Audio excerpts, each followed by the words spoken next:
তুমি স্বীকার করলেও মরে যাবা, স্বীকার না করলেও মরে যাবে। চোখ বন্ধ রাখলেও কবরে যাইতে হবে, চোখ খোলা রাখলেও কবরে যাইতে হবে। কি বলেন? রাজপ্রাসাদের মানুষটাও মরে যাবে, কুড়ে ঘরের মানুষটাও মরে যাবে। সুখের খাবার যার মুখে সেও মরে যাবে, ভিক্ষার থালা যার হাতে সেও মরে যাবে, যাবে না? তো যেটা নিশ্চিত অনিবার্য বাস্তবতা, যে মৃত্যুকে আড়াল করার, অস্বীকার করার, পাশ কাটার কোনোই ব্যবস্থা নাই, কোনোই ব্যবস্থা নাই। না ক্ষমতা দেখাইয়া, না কাইন্দা কাইটা, কোনো সিস্টেম নেই। ক্ষমতা দিয়েও মৃত্যুকে ঠেকানো যাবে না, কাইন্দা কাইটাও কি করা যাবে না মৃত্যুকে। যেটা নিশ্চিত সেটাকে ভুলে যাওয়া কেন ভাই? কেন ভুলে যাব আমরা? আল্লাহর নবী সাল্লাল্লাহু আলাইহি ওয়াসাল্লামের যেই হাদিস আমি পড়ছি, এটাই নবীজি বলছেন, আকসিরু যিকরা হাদিমিল লাযযাত। আমার উম্মত প্রতিদিন বেশি বেশি ওই জিনিসটাকে স্মরণ করো যেটা তোমার সমস্ত স্বাদ, আহ্লাদ, সমস্ত ব্যস্ততা সবকিছুকে স্তব্ধ করে দিবে। সবকিছু, সেটার নাম মৃত্যু। হাদিসে আছে মৃত্যু সবকিছু বন্ধ করবে। তোমার নাক, তোমার চোখের দৃষ্টি, তোমার কানের শ্রবণ শক্তি, তোমার জবানের উচ্চারণ, তোমার জিহ্বার স্বাদ, তোমার হাতের নড়াচড়া, তোমার ব্যস্ততার এই জিন্দিগি স্তব্ধ করে দিবে। দিবে কিনা বলে? আমি অনেক সময় বলি, আমার প্রায় সময় জানাজা পড়তে গেলে মনে হয়, দেখবেন জানাজার নামাজেও মনে করেন 10:30 বাজে জানাজার টাইম দিছে, 10:30 জানাজা, 10:34 বাজে গেছে, 30-40 বাজে গেছে। কিছু মানুষের এই পরিমাণ অস্থিরতা, এই মিয়া টাইম টেবিল ঠিক রাখো না, কইলা 10:30টায় জানাজা, 10টা মিনিট ওভার হয়ে গেছে, কতক্ষণ খাড় করায় রাখবা? মানে উনি ব্যস্ত, ওনার এই 10 মিনিট সময় নাই। আল্লাহর কসম বন্ধু, এই মানুষটাও এরকম ব্যস্তই ছিল। যে মানুষটার জানাজা হচ্ছে এখন, যার লাশ এখানে শোয়ানো, এই লোকটাও এমন ব্যস্তই ছিল। তার হাতেও একদিন সময় ছিল না। আজ গোটা পৃথিবী সব আগার জায়গায়, এই বেচারা শুধু নিস্তব্ধ। চোখের সামনের জলজ্জান্ত মানুষটা স্তব্ধ, আর হাত নড়ে না, পাও নড়ে না, আর চোখ নড়ে না, জিহ্বা নড়ে না। এজন্য দুনিয়ার এই ব্যস্ততার ভিতর দিয়ে আমরা যদি মনে করি যে আমি শুধুই দুনিয়া, ভালো মন্দ, লাভ লোকসান, চাওয়া পাওয়া, প্রাপ্তি অপ্রাপ্তি, মনের চাহিদা পূরণ, সবকিছু শুধু দুনিয়া ভাইয়া, বাবা তো আখিরাত কার জন্য? কবর কার জন্য? তাইলে নবীজি সাল্লাল্লাহু আলাইহি সাল্লাম কাকে তাইলে আখিরাত বুঝাইতে চাইছেন? আল্লাহর কোরআন এমন কোন সূরা নাই, কোরআন শরীফের 114টি সূরা, 114টি সূরার এমন কোন সূরা নাই, এমন কোন রুকু নাই কোরআনে যেখানে আখিরাতের কথা, পরকালের কথা আলোচনা নাই। এই পরিমাণ আল্লাহ তাআলা আখিরাত, আখিরাত, পরকাল, পুনরুত্থান, হাসরের মাঠ, এগুলো আল্লাহ তাআলা এতবার বলছেন, অস্বীকার করার, পাশ কাটার কোনো সুযোগ নেই, কোনো সুযোগ নেই। কোরআন শরীফে আছে সূরা মুলকের মধ্যে, জাহান্নামী যখন চিৎকার করবে, জাহান্নামের ফেরেশতারা তখন বলবে, আলাম ইয়াতিকুম নাদির, এই নাফরমান, তোমারে কি কেউ কোনোদিন জাহান্নামের ভয় দেখায় নাই? ক্বালু বালা, সে বলবে হ্যাঁ, কদ জাআনা নাদির, আমার কাছে বহু ভয় প্রদর্শনকারী বান্দা এসেছিল। কত ইমাম, কত খতিব, কত আলেম, কত ওয়াইজ, কত বক্তা, কত পীর, কত মাশায়েখ, কত আউলিয়া, কত বুজুর্গ চোখের পানি ফেলে ফেলে বারবার বারবার আমার এই জাহান্নামের কথা বলছিল, কিন্তু ফাকাদ্দাবনা, আমি মিথ্যা মনে করেছি।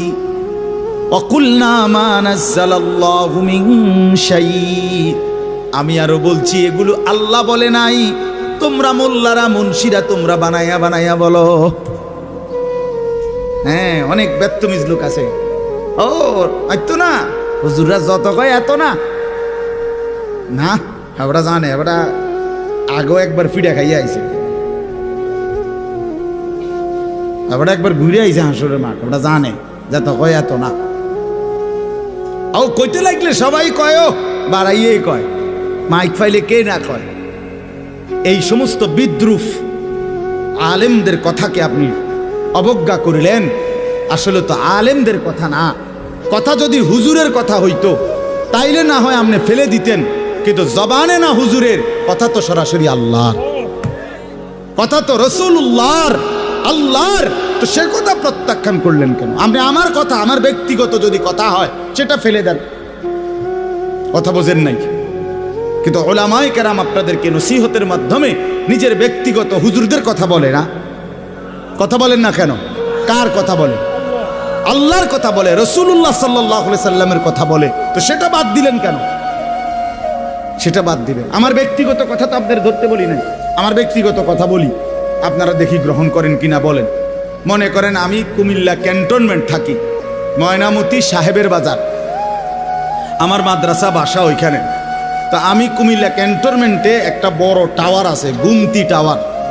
এই গুমতি টাওয়ারের নিচে আন্ডারগ্রাউন্ডে মুদি দোকান এবং তরি তরকারির দোকান। আমি প্রত্যেক দিন ওইখানে তরি তরকারি এবং মুদি যত মাল, এই যে পেঁয়াজ রসুন আদা তেল এগুলো এবং মাছ তরকারি, এগুলো ওই গুমতি টাওয়ার থেকেই সবসময় কিনি। আপনারাও সবাই নিয়ত করেন ইনশাআল্লাহ এখন থেকে সবাই কুমিল্লা ক্যান্টনমেন্ট গুমতি টাওয়ার থেকেই তরকারি এবং চাল ডাল তেল কিনবেন, বলেন ইনশাআল্লাহ।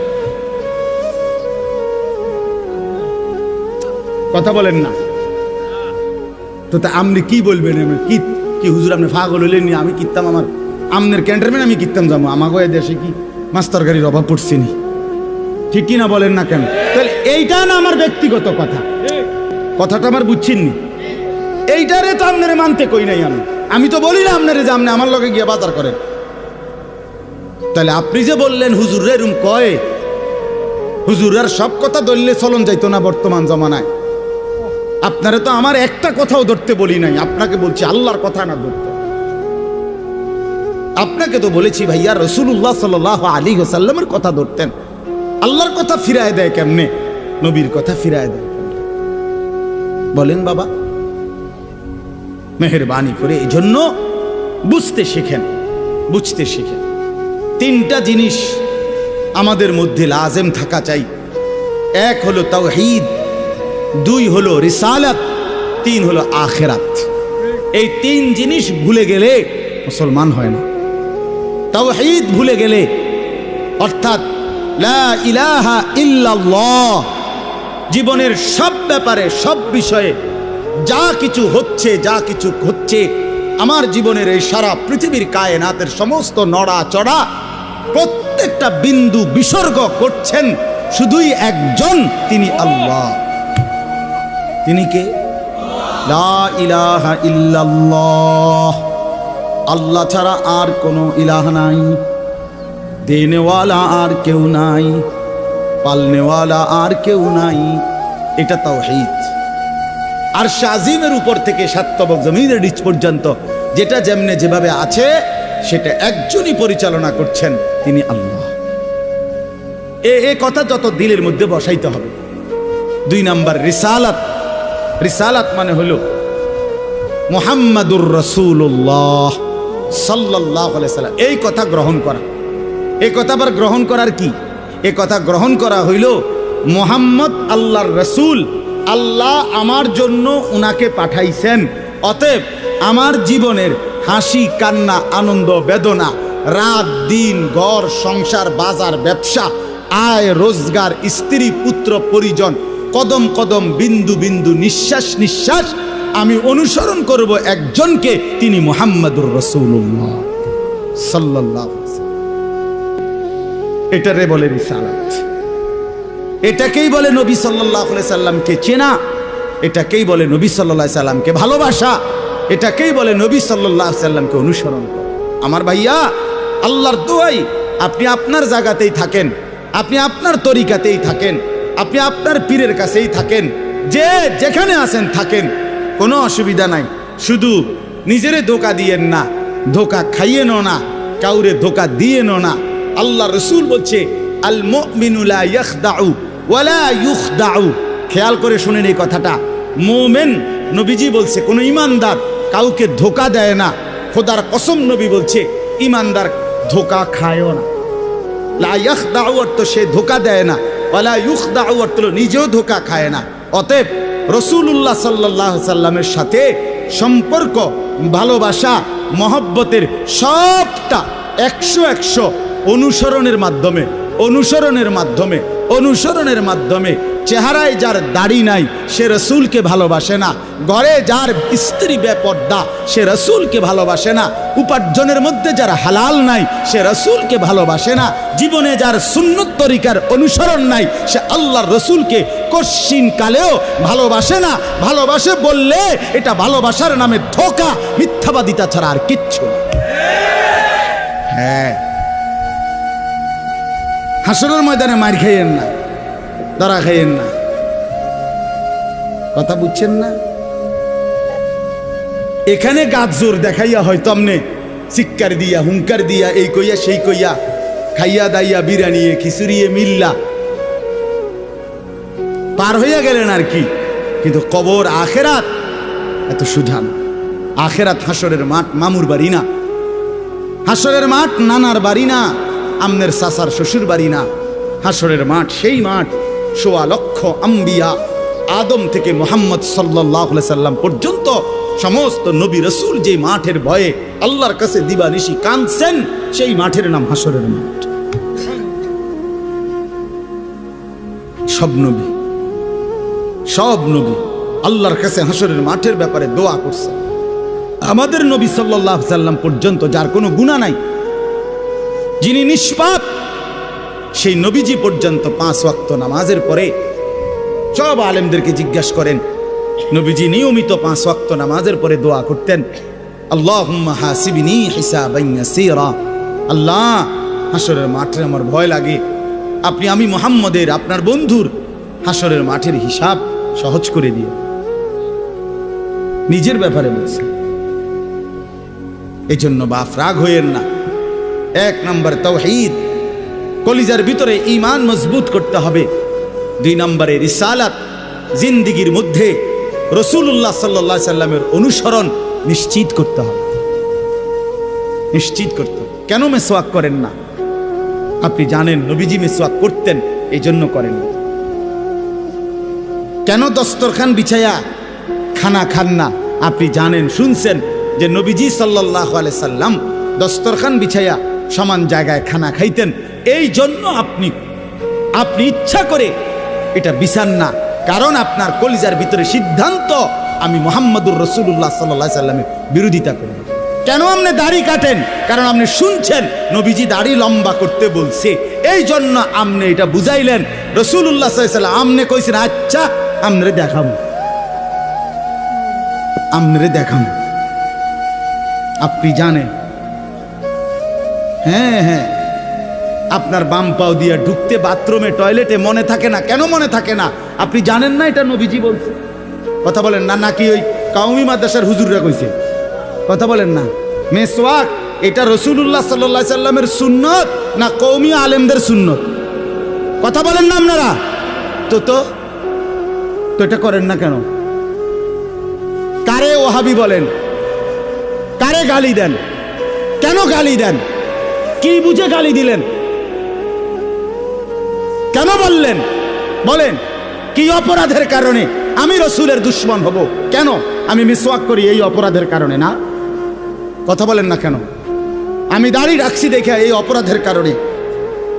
কোন আমার স্ত্রী পর্দানশীল, আমার মেয়ে পর্দা করে, আমার ঘরে টেলিভিশন নাই, আমার রোজগারের মধ্যে আমি হারাম করার চেষ্টা করি না, তো সব ক্ষেত্রে রাসূলুল্লাহ সাল্লাল্লাহু আলাইহি সাল্লামের সুন্নাতের উপরে চলার চেষ্টা করলাম, তা আমি রাসূলের দুশমন কেন হলাম? আমি বুঝাইলাম, আমি বলতে মানে আপনি যে কোনো একজন আলেমে দ্বীনকে আপনি কেন নবীর দুশমন বলবেন? এত বড় জুলুম কেন করেন? এত বড় কেন জুলুম করেন বাবা? চা দোকানে বসে একজন আলেমের বদনাম করলেন, আপনি আন্দাজ করলেন একজন আলেমের ইলমের কদর কত? আমরা কিতাবে স্পষ্ট পড়ছি সারা পৃথিবীর ইমানদারের সমস্ত বন্দিগি আর আল্লাহর রাস্তায় জিহাদ, এই দুইটার পার্থক্য কদ্দুর। সারা পৃথিবীর ইমানদারের সমস্ত ইবাদাত একটি সমুদ্রের মধ্যে যদি কেউ আঙ্গুল দেয়, আঙ্গুল চুবায়, তো আঙ্গুলের অগ্রভাগে পানি লাগবে যে দূর, এতে করে সমুদ্রের ঢেউ তো বন্ধ হয়ে যাবে, ঠিক না? নৌকা চলা বন্ধ হয়ে যাবে না? সমুদ্র টের পাবে কিছু? কিতাবে স্পষ্ট আছে একজন ইমানদারের সমস্ত মুমিনের সব ইবাদত একত্র করিলে এইটার মর্যাদা হলো আঙ্গুলের অগ্রভাগের পানি। আর আল্লাহর রাস্তার জিহাদ ফি সাবিলিল্লাহ, জীবন দেওয়া, জিহাদ করা, এটা সমুদ্রের বাকি পানি।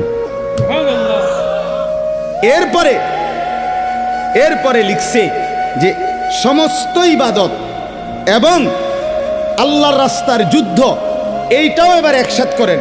এই সবটা এবার ইবাদাত এমনকি জিহাদ সবটা একত্র করিলে আঙ্গুলের অগ্রভাগের পানি, খোদার কসম, আল্লাহর কসম, এলেম, কোরআন সুন্নাহর এলেম, এইটা সমুদ্রের বাকি পানি। বিশ্বাস করে এবার বলেন এক আলেমে দ্বীনের কদর করে আপনি কারে টিটকারি করলেন? কারে? ওটা আপনার মসজিদের ইমাম ৬,০০০ টাকা বেতন দেখে আপনার চোখে লাগছে না? বেটার বেতন কম। হ্যাঁ, বেটার বেতন কম তো আপনি না কম দিছেন, উনি নি কম নির্ধারণ করছেন, আপনি না তারে মূল্যায়ন করেন না। কথা বলেন না কেন? আমাদের সমস্ত একার একটা স্পষ্ট কথা খেয়াল করেন, যদি এক সমস্ত মুসলমানের টার্গেট হইতো যে আমি প্রত্যেক বিষয়ে আল্লাহর কোরআন রসুলের সুন্নাত মোতাবেক চলবো, তাইলে এই পৃথিবীতে মসজিদের ইমামের চাইতে ব্যস্ত জিন্দিগি আর কেউ পালন করার কথা ছিল না। কেন? ওই মহল্লার সমস্ত মানুষের ঈমান, ইসলাম, আখিরাতের সমস্ত দিক নির্দেশনা সারাক্ষণ উনাকে দিতে হইতো। তখন উনার কদরও হইতো অনেক, তখন উনার বেতনও হইতো অনেক, উনার হাদিয়াও হইতো অনেক। কিন্তু আমাদের কলিজার ভিতরে আখিরাত লাগে না মনে হইছে, কোরআন তিলাওয়াত লাগে না, রসুলের সুন্নাত লাগে না। মেয়ের বিয়েটার মধ্যে নবীর সুন্নাত কি এটা জানার দরকার নাই, ছেলের বিয়েটার মধ্যে নবীর সুন্নাত কি এটা জানার দরকার নাই। ওই হদ্দার মাতব্বর মিল্লা তারা ঠিক করছে বিয়েটার মধ্যে চেয়ার হইব 200, টেবিল হইব মোট 30টা, গেট হইব একটা 70,000 টাকা দামের গেট, হাইয়েস্ট গাড়ি যাব 60টা, প্রত্যেকটার মধ্যে বেড়া বেড়ি মিল্লা বইব 14 জন, তো 5টার মধ্যে 5, 14, 70 জন। এরপরে দিয়া গেটে দিব 2000, বাজে খরচ হইল 3000, এই হইল 5000। এগুলো হইল হিসাব। আর হুজুরেরা আইয়া কয়ে গেছে রবিবারে মাইয়াগার বিয়া, দুপুরে দুগা ভাত খাইয়ে যাই। বুঝেন নাই?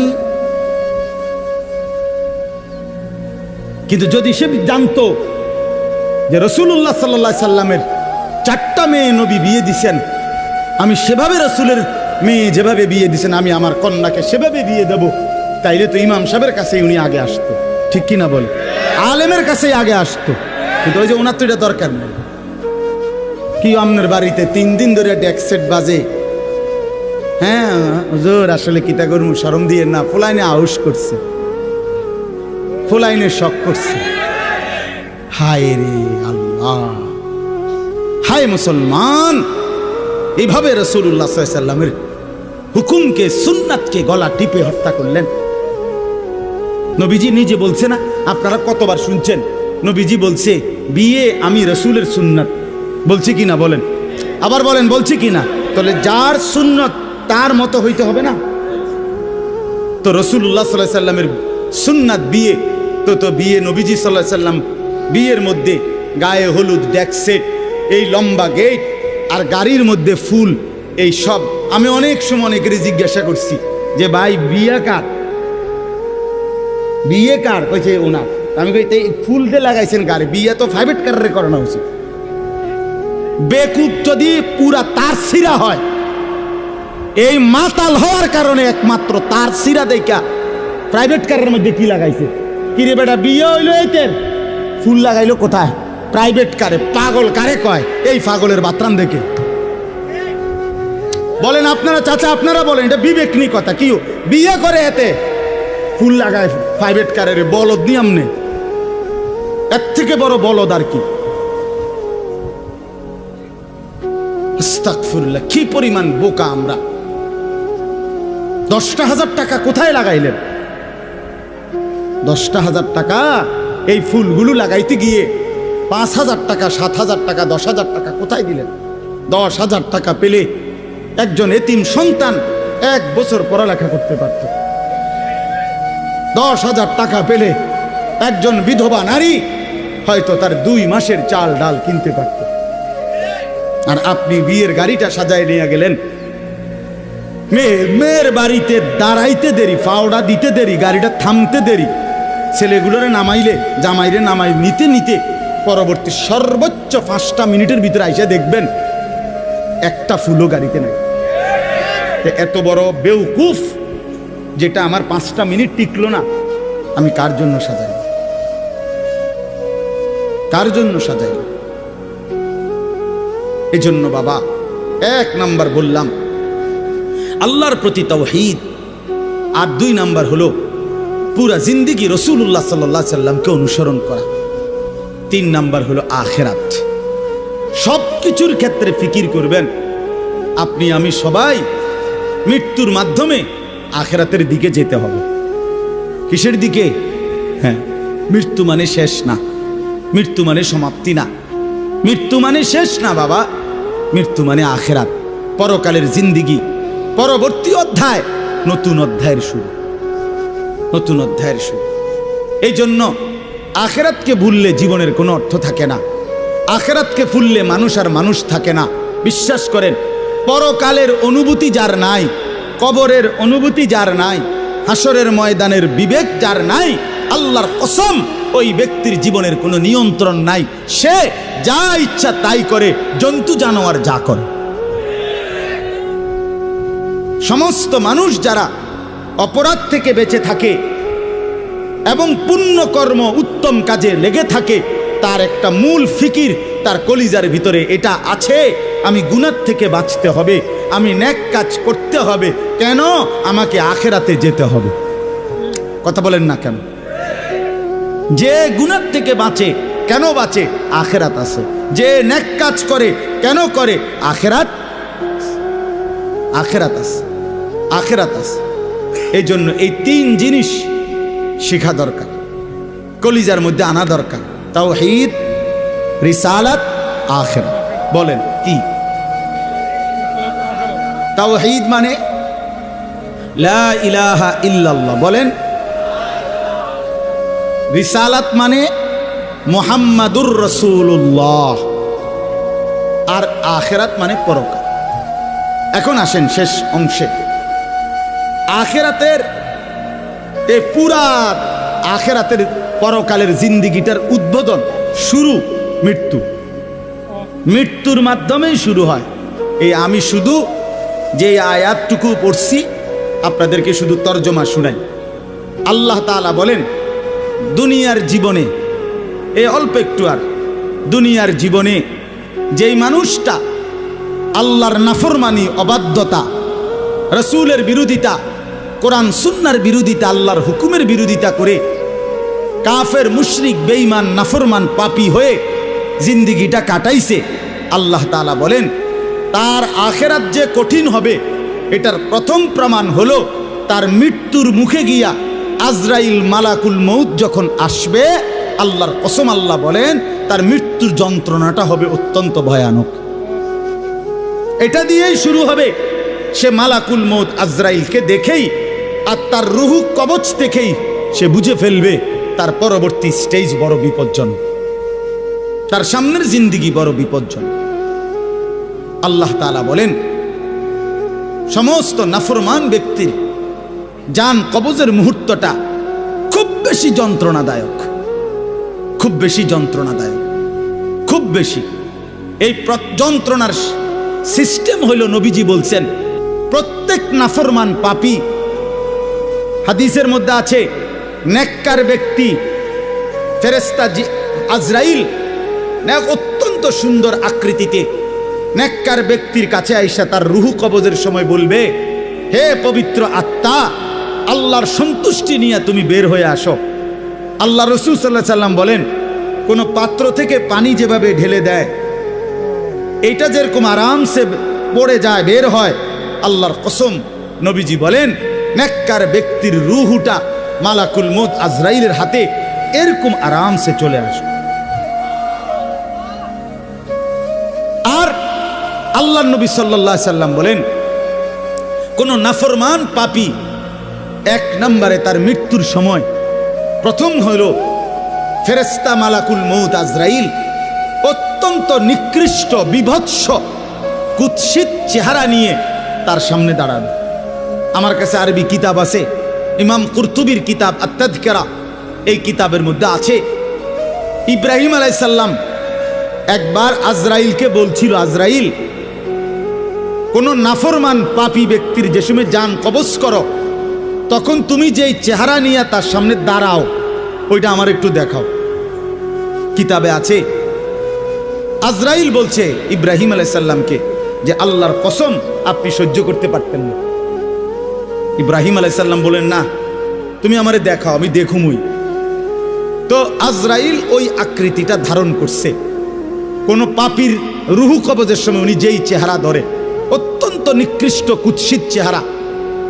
তো কিতাবে স্পষ্ট আছে, ইমাম কুরতুবী বলেন ইব্রাহিম আলাইহিস সালাম চিৎকার দিয়া বেহুশ হয়ে গেছে।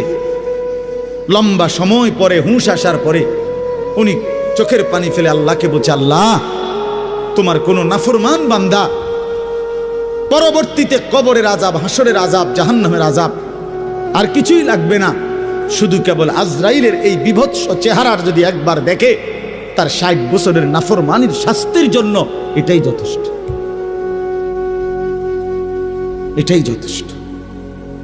আল্লাহর নবী সাল্লাল্লাহু আলাইহি সাল্লাম বলছেন, কোরআনে আল্লাহ বলছেন এই মালাকুল মউত আজরাইল যখন কোন পাপী নাফরমানের জান কবজ করতে আসবে তে প্রথম এই কলিজাটার ভেতর থেকে যে রূহ আছে, এই কলজার ভিতরে কলবের ভিতরে যে রূহ, এই রূহটা ধরে টান মারবে যখন, একটা টানে কলিজাটা ছিঁড়া, রূহটা ছিঁড়া এই কণ্ঠনালী পর্যন্ত চলে আসবে।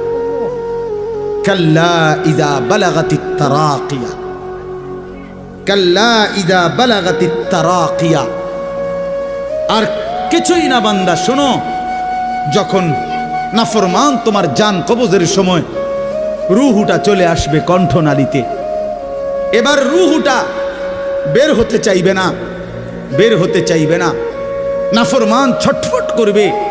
আর ফেরেশতা আজরাইল, ফেরেশতা ছিঁড়া বিরা কোন জিনিসকে, কোন ধারালো লোহা, শিক, এটা যদি আগুনের মধ্যে, আপনার আগুনে পোড়ানো জিনিসের মধ্যে টান দেয় তাইলে যেরকম ছিঁড়া ভিড়া আসে, আল্লাহর কসম আল্লাহ রাসূল বলছে আজরাইল যখন রূহ ধরে আবার টান মারবে তো সমস্ত শরীর ছিন্ন ভিন্ন করে এই রূহ বের করে আনবে। ওয়াকিলা মান রাক, আল্লাহ বলে আশপাশের মানুষগুলো তখন বলবে ওই লোকের ছটফটানি দেখা, হায় তাকে বাঁচাবার জন্য কোনো ওজা ডাকো, বৈদ্য ডাকো, ডাক্তার ডাকো, কবিরাজ ডাকো, কে আছো তাকে চিকিৎসা করবে, ডাকো না, আনো না, কত ভীষণ ছটফট করছে। আল্লাহ বলেন যান্না আন্নাহুল ফিরাক, কিন্তু ওই নাফরমান বুঝে ফেলবে আজ আর তাকে কেউ ফিরাইতে পারবে না, তাকে দুনিয়া থেকে বিচ্ছিন্ন হতেই হবে, তাকে চলে যেতেই হবে। বন্ধু আমার, বাপ আমার, একটা জরুরি কথা আপনারা বয়স্ক লোকেদেরকে বলি। রাসূলুল্লাহ সাল্লাল্লাহু আলাইহি সাল্লাম বলেছেন, আমার এই কথাটা খেয়াল করেন, নবীজি বলছেন ইন্নাল্লাহা ইয়াকবালু তাওবাতাল আবদ মা লাম ইউগারগির। বান্দা যখন আজরাইলকে দেখে তখন তার রুহে, তার শরীরের মধ্যে আরে গড়গড়া শুরু হয়, মৃত্যুর গড়গড়া শুরু হয়। আল্লাহ রাসূল বলছেন তখন আর আল্লাহ তাআলা কারো কোনো তওবা কবুল করে, তওবা কবুল করে। ওয়ালাইসাতিত তাওবাতু লিল্লাযিনা ইয়ামালুনা আস-সাইয়্যাত হাত্তা ইযা জাআ আহাদাহুমুল মাউত ক্বালা ইন্নী তুবতুল আন। আল্লাহ বলেন যে মৃত্যু পর্যন্ত নাফরমানি করে গেছে, যখন মৃত্যুর মুখে আজরাইল